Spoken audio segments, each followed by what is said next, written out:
এই রাজ্যের স্বপ্ন সন্ধানী পড়ুয়াদের শিক্ষার জগতে জায়গা করে দিতে মুখ্যমন্ত্রী টেকনো ইন্ডিয়া সংস্থাকে প্রস্তাব দেন। উত্তরবঙ্গে বিশ্ববঙ্গ বাণিজ্য সম্মেলনে এই প্রস্তাব দেন মমতা বন্দ্যোপাধ্যায়।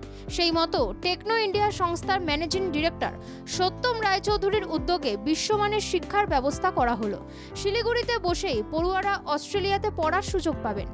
সোমবার শিলিগুড়ি স্কুলে আনুষ্ঠানিকভাবে চালু হলো ওয়েস্টার্ন অস্ট্রেলিয়ার পাঠ্যক্রম। সেই পাঠ্যক্রমে শুধু অস্ট্রেলিয়াতেই নয়, তাদের সার্টিফিকেটে অক্সফোর্ড সহ বিশ্বের নামকরা কলেজ বিশ্ববিদ্যালয়ে পড়াশোনা, এমনকি বহির্বিশ্বে কর্মসংস্থানের সুযোগ থাকবে। অর্থাৎ এই বিশ্বমানের স্কুলের ক্যাম্পাসে বসেই অস্ট্রেলিয়ায় পড়ার মহা সুযোগ মিলবে বিশ্বমানের সার্টিফিকেট। নর্থ বেঙ্গল রিজিয়নের যে স্টুডেন্ট, তারা এই রিজিয়নে কতটা পড়তে পারবেন, তারা আমাদের অন্যান্য কলেজগুলোতে, যেগুলো কলকাতার অন্যান্য কলেজগুলোতে তারা কিভাবে পড়তে পারবেন, সেগুলোর ডিসকাশন হলো। অনেক স্টুডেন্ট তারা তাদের মনের জিজ্ঞাসাগুলো তুলে ধরলেন। Techno India group world school শিলিগুড়িতে পশ্চিম অস্ট্রেলিয়া পাঠ্যক্রমের মাধ্যমে উত্তরবঙ্গের শিক্ষার্থীদের জন্য বিশ্বব্যাপী শিক্ষার পথ খুলে দিল, মনে করছে শিক্ষা সংক্রান্ত প্রতিষ্ঠানের কর্তারা। অনুষ্ঠানে অস্ট্রেলিয়া থেকে আসেন আন্তর্জাতিক স্কুল কারিকুলাম অ্যান্ড স্ট্যান্ডার্ডস অথরিটির প্রিন্সিপাল কনসালটেন্ট অ্যাঞ্জেলিকি আই কোয়ারি। শিলিগুড়িতে বসেই অস্ট্রেলিয়াতে পড়ার সুযোগ মিলবে, সেই সুযোগ এনে দিল টেকনো ইন্ডিয়া গ্রুপ। শিলিগুড়িতে উন্নত পরিকাঠামো দেখে ভীষণ খুশি পড়ুয়ারা।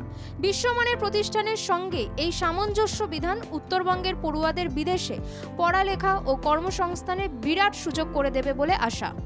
উত্তরবঙ্গে এই নয়া প্রকল্প উচ্চশিক্ষার দিশা দেখাবে।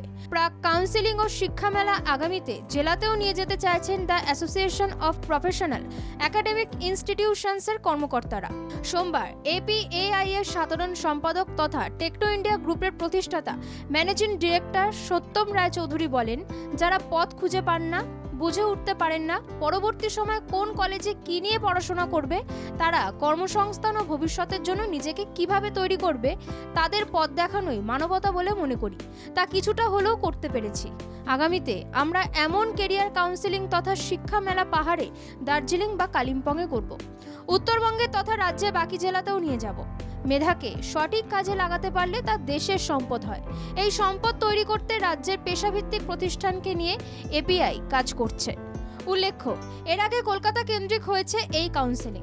তাতে উত্তরবঙ্গ থেকে যাতায়াত, দূরত্ব ও সময় খরচের জন্য খুব কম সংখ্যক অংশ নিয়েছে। ব্যুরো রিপোর্ট, বাংলা জাগো।